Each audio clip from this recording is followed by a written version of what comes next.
We're back, and we got some news to react to that just dropped today.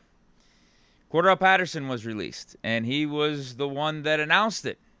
He's the one that broke the news on Twitter. This is breaking news. 3 exclamation mark emojis. Pittsburgh Steelers released old, washed-up Cordarrelle Patterson on his day off. Some people have the gift of self-awareness, and others do not. I know for a fact I am not like the rest of the guys in the NFL. Talk your talk, yeah. I know I'm a top 5 receiver. If you are just reading this tweet, you may say, oh, Cordarrelle, he has some self-awareness with where his game is right now.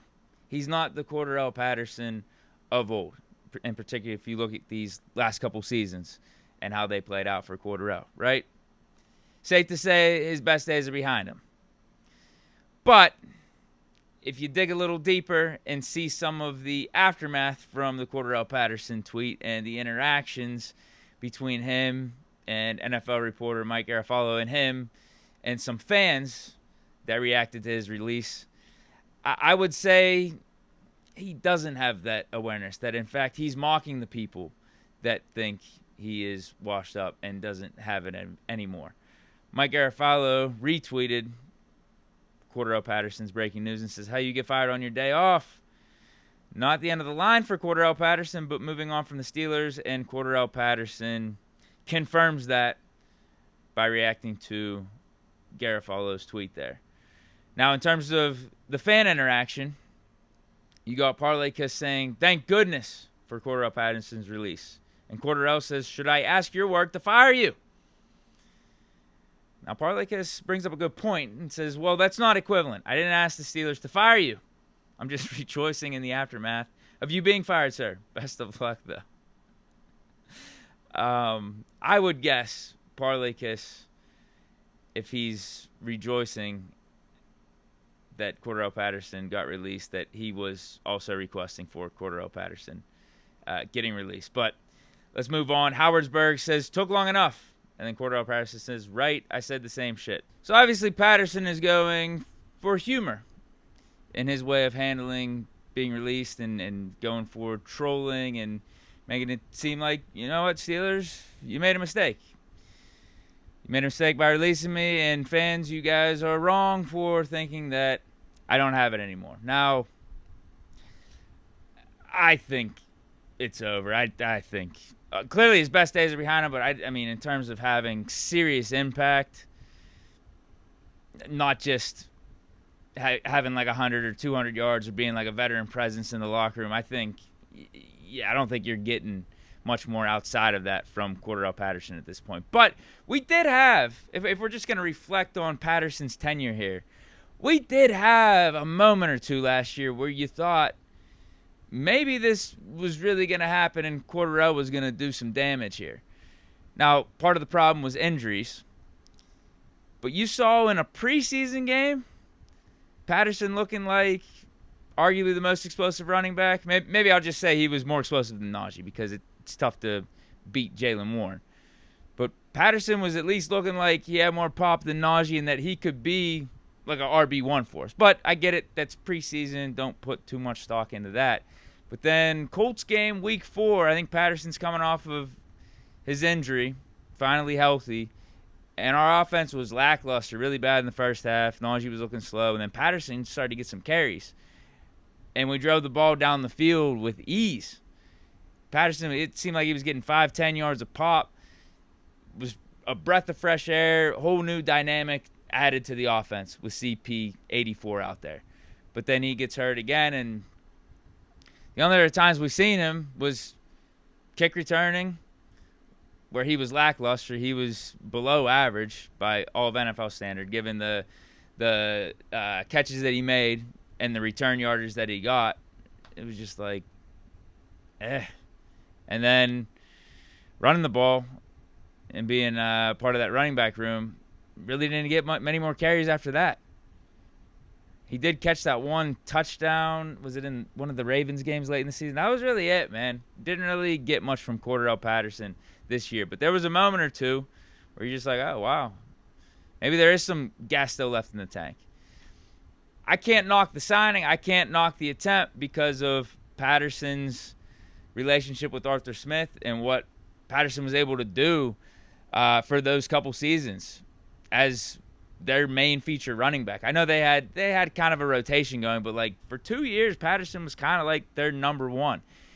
And he was versatile, catching it out the backfield. He was just a really nice Swiss Army knife, but had a career year with Arthur Smith, 2 career years with Arthur Smith. The one was much better than the other, but still, like he was like a really legit running back. And before that, he was just kind of known as a gadget guy. No one could really find a definitive role for him on offense. You thought the Vikings, with them drafting him way back in the day, first round, receiver was going to be his thing, but then really didn't happen. Then he became a return specialist, one of the best return men in the history of the league.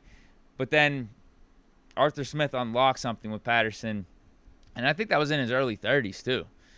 It was just out of nowhere. Patterson had this crazy-ass season with the Falcons and then followed it up with a decent season after that. But then his last year in Atlanta was lackluster, and then we signed him to see if he still had it anymore. And Arthur Smith, Cordarrelle Patterson could rekindle what took place, but just didn't happen. Just didn't happen, man. I mean, it was worth the effort. But, yeah, I just didn't know in terms of Patterson's role here for this season. I just didn't see it anymore. After we signed Kenneth Gainwell, we obviously still got Jaylen Warren. We drafted Caleb Johnson.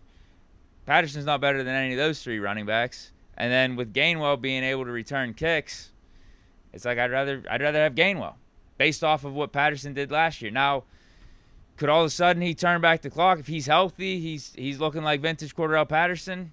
I guess, but I just don't see it anymore. I don't. Yeah, one of those kind of weird signings, big name, where you're like, this was just the wrong time. It wasn't meant to be. Low risk, high reward, was worth it. Just didn't mesh, though. Didn't mesh. Whether it was injuries, whether it was fit. And it's happened before, and it's happened actually, I think, weirdly, kind of frequently over these last few years, 5-6 years, with some of the turnover we've been dealing with. Like Melvin Ingram is one of the names that I think of kind of like this. Just didn't work out. Morgan Burnett, Pat P. Yeah, I don't know. There's maybe some other names I'm forgetting, but this falls in line with that. Where in 10, 15 years, we're going to look back and say, Cordarrelle Patterson was a Steeler for a year? Yeah, randomly. Allen Robinson, that's kind of another one. Van Jefferson, same thing in a way.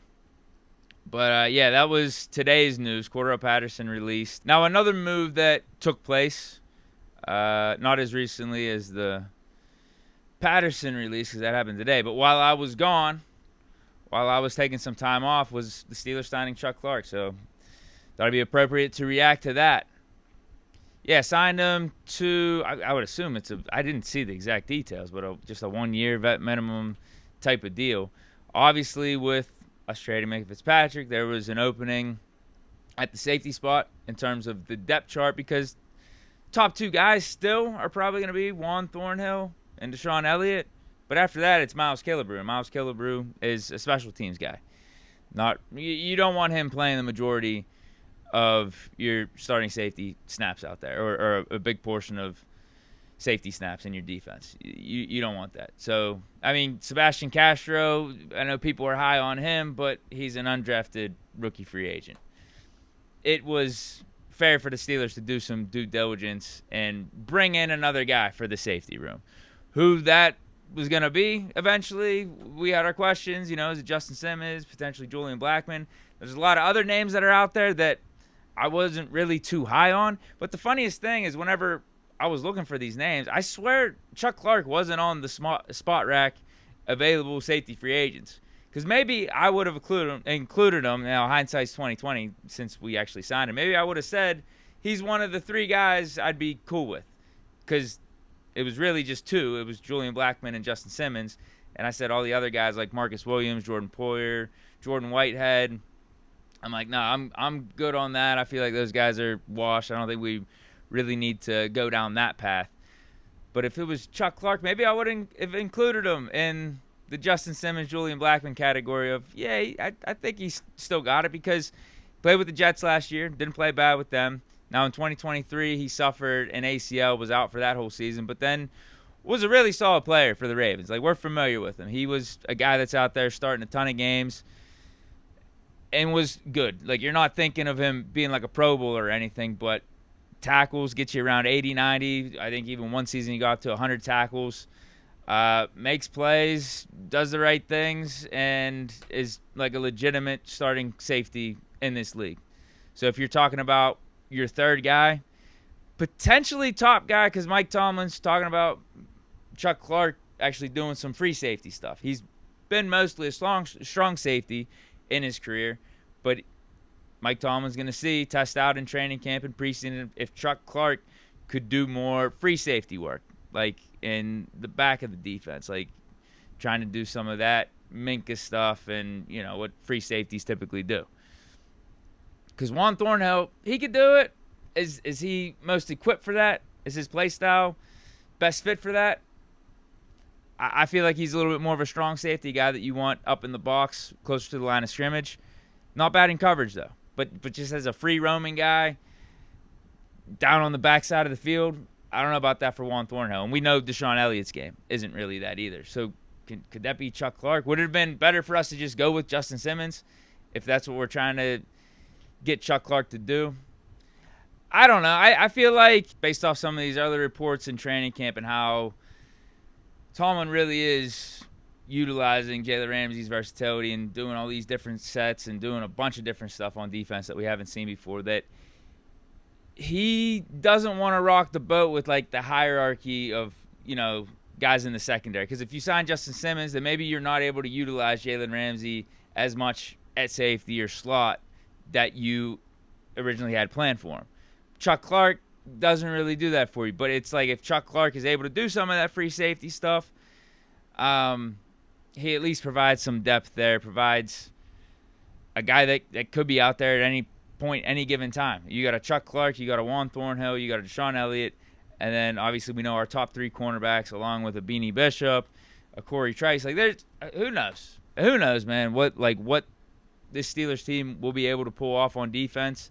And it is up to Teryl Austin and Mike Tomlin to figure it out. But based off the other reports coming out of training camp, it does seem like we just want to be throwing a ton of different looks, ton of different packages, personnel at offense to try to keep quarterbacks and play callers on their toes, which is a good thing. Like, this is something we've been, you know, talking about for the last 3-4 years. Like, let's just stop going out there and lining up and enabling the offenses to look at our defense, because we had the same problem on offense where we're predictable, but I feel like our defense has gotten to that point too where our defense is a little bit more predictable these days, and people just look at, oh yeah, Steelers doing the Steelers stuff, we're not really confused, we know exactly what to expect. So yeah, I think this Chuck Clark signing could go hand in hand with that. He plays a little free safety. Obviously, he's also a physical safety, too, with the tackling. I think it goes hand in hand with what the Steelers are trying to do here for this 2025 defense. And, you know, we can't help ourselves by recycling AFC North players and former Raven players. That seems to also be a trend with some of these Steeler signings, and Chuck Clark fits the bill with that. We needed the depth no matter what. We needed the depth, low risk, medium to high reward signing here. Doesn't hurt us at all. Like the move. Definitely like it. Nothing wrong with it at all, actually. I think it's a solid move. But I got a few more things I did want to talk about with the Chuck Clark signing. Some other stuff, but I'm going to save that for another video, potentially probably early tomorrow. And then, yeah, they're going to be doing the padded practices, and we'll react to that stuff either later on Tuesday or for like a Wednesday morning show. So that's how things are going to be scheduled out over the next couple of days, because there is still some more stuff I want to talk about from when I was off, but I think it would be better just to do a new video for that. But I hope you guys enjoyed. Let me know your thoughts on the Cordarrelle Patterson getting released news and Chuck Clark being a new Pittsburgh Steeler. Stay chilling. Here we go, Steelers. Peace.